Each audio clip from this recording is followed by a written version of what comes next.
La primera de ellas, si la Asamblea Nacional Constituyente traería cohesión social y paz. Yo creo que la respuesta la dio el pueblo de Venezuela el 30 de julio. La Asamblea Constituyente llegó con su poder sanador a calmar los focos de violencia en Venezuela. La Asamblea Nacional Constituyente llegó como un bálsamo tranquilizador a traer justamente tranquilidad al pueblo venezolano, a consolidar y a defender la paz.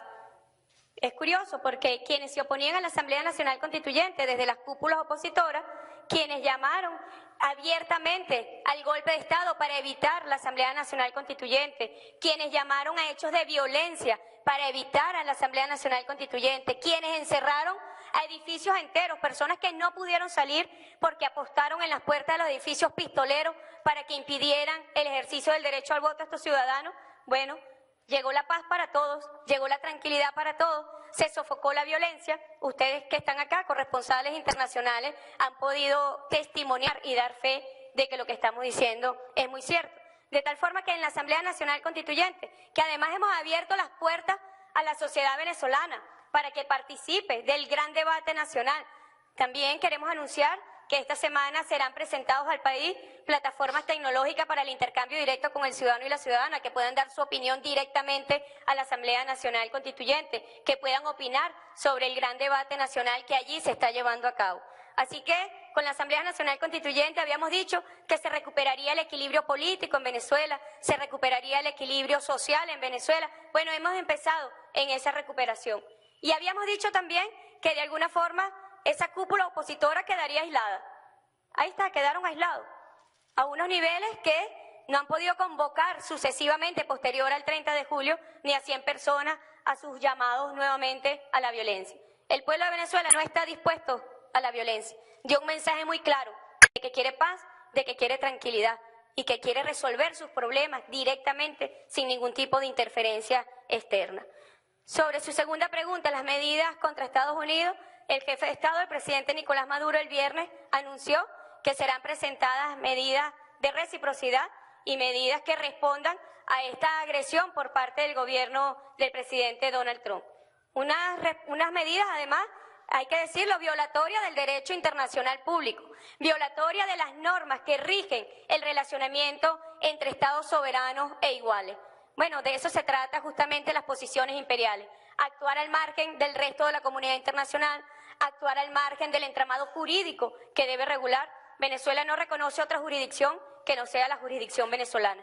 Venezuela no reconoce el derecho imperial y muchísimo menos reconoce jurisdicción externa que no sea la jurisdicción venezolana. De tal forma que nosotros respaldamos cualquier tipo de acción que adopte el jefe de Estado en su condición de jefe de las relaciones internacionales. Pero también esta Asamblea Nacional Constituyente está convocada y fue convocada para un objetivo programático, que es la defensa de la soberanía. Y cuando hablamos de un objetivo programático es que nosotros vamos a ajustar, vamos a perfeccionar y vamos a consolidar los mecanismos de defensa de la patria. Por darles un ejemplo, estos factores políticos que han promovido la intervención en Venezuela, bueno, nosotros vamos en el capítulo referido a la patria, a la protección de la patria, vamos a ser más estrictos con la configuración de los delitos contra el orden constitucional, que son gravísimos. Atentar contra el orden constitucional de un país es lo más grave que puede presentarse en la vida política de un país. Bueno, allí vamos, un objetivo programático para el cual se nos convocó porque el presidente Nicolás Maduro justamente sabía que venía un proceso de intervención, como bien lo ha venido anunciando la oposición venezolana y lo ha pedido pidiendo expresamente. Han ido a reuniones con el Pentágono, lo habíamos denunciado, han asistido a reuniones. Aquí hay una lideresa de la oposición venezolana que se reunió con el presidente de los Estados Unidos, con el vicepresidente de los Estados Unidos. Aquí hay un presidente de parlamento que fue al Pentágono, que se reunió con el jefe de seguridad nacional de los Estados Unidos. ¿A qué? A pedir la intervención de Venezuela, a pedir el bloqueo financiero de Venezuela. Bueno, desde la Asamblea Nacional Constituyente se van a adoptar acciones dirigidas no solamente a la redacción del nuevo capítulo de la Constitución referente a la soberanía en todos los ámbitos de Venezuela, sino a tomar acciones inmediatas para proteger a nuestra nación y ante cualquier tipo de amenaza interna y externa. Sobre el acercamiento entre los Estados Unidos y Venezuela, el presidente de la República ha sido, yo diría, ampliamente abierto sobre esta situación. pidió previamente a la amenaza vulgar y grosera de invadir militarmente a Venezuela por parte del presidente de los Estados Unidos, le había pedido hablar por teléfono. Permanentemente ha dicho, queremos relaciones de respeto a través de un diálogo constructivo que favorezca al pueblo de los Estados Unidos y que favorezca al pueblo de Venezuela. Y ante esa buena disposición, correcta, ajustada al derecho internacional por parte del presidente Maduro, la respuesta del jefe del imperio ha sido una amenaza de intervención militar y sanciones financieras a nuestra patria, llegando a una ofensa mayor, como fue haber sancionado al presidente Nicolás Maduro por el simple hecho de haber activado el poder constituyente originario, de haberle dicho al pueblo de Venezuela, activemos nuestro poder y nuestra sabiduría, nuestros poderes creativos para que resolvamos nuestros problemas. Al día siguiente fue inmediatamente sancionado el primer mandatario, una grave ofensa contra nuestra patria. Y salió inmediatamente la oposición venezolana a decir, son sanciones contra personas. No, porque las personas que han sancionado, por ejemplo, y me voy a referir al licenciado Simón Serpa, es presidente de importantes fondos financieros de nuestra patria, con los cuales se realizan las operaciones y las transacciones para la provisión de alimentos y medicamentos a la población venezolana. E inmediatamente que fue sancionado, empezó el bloqueo financiero en muchas instancias del sistema estadounidense.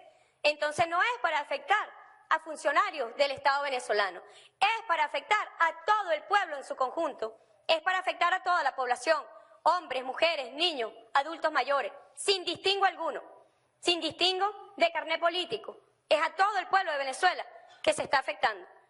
¿Y quién ha llamado a la intervención? La oposición venezolana. Y ayer dieron la prueba fidedigna, más grave, más insólita, más inaudita que había podido conocer el pueblo venezolano en un comunicado rechazando y respaldando el intervencionismo en Venezuela, apoyando las sanciones, apoyando la amenaza de intervención militar, y porque lo habíamos denunciado.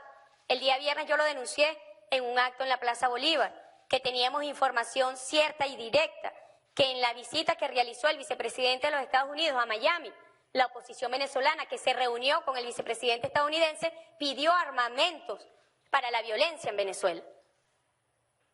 Es una verdad y es una tragedia para nuestra patria que factores políticos de esta naturaleza tengan algún tipo de responsabilidad y liderazgo, que cada día se están quedando, por cierto, más aislados por ese tipo de postura que lo que procura es la guerra en nuestra patria, que procura un conflicto interno para facilitar la intervención de los poderes imperiales. En 24 días se instaló la Asamblea Nacional Constituyente y en apenas 11 sesiones ha tomado decisiones históricas para el país. La Asamblea Nacional Constituyente llegó como un bálsamo tranquilizador. Apenas se instaló, ya Venezuela, volvió al cauce de la tranquilidad. Dejamos de lado la zozobra que la violencia promovida por la derecha transnacional había querido imponer a nuestra patria y a nuestro pueblo. Y empezamos a adoptar medidas dirigidas al reencauzamiento de la justicia en Venezuela, hacia una justicia imparcial, una justicia independiente, una justicia de acceso para todos y para todas las venezolanas. Entre sus primeras decisiones, la remoción de la señora Luisa Ortega Díaz, que hoy está sometida a un proceso judicial en Venezuela por los graves delitos que se presume cometió contra el orden constitucional, contra el Estado de Derecho, contra el Estado de Justicia. Graves delitos que atentaron contra la justicia en Venezuela. Pudimos demostrar cómo la desviación de su actuación, permitió y promovió a través de la impunidad, promovió la violencia delictiva, promovió la violencia con fines políticos en Venezuela para el derrocamiento del gobierno constitucional. Inmediatamente se designó al doctor Tarek William Saab, presidente del Poder Ciudadano, como fiscal general de la República, y lo que se ha encontrado allí, da prueba de lo que ya avisoramos hacia el país. Una banda de extorsión se había apoderado de la acción penal en el Ministerio Público.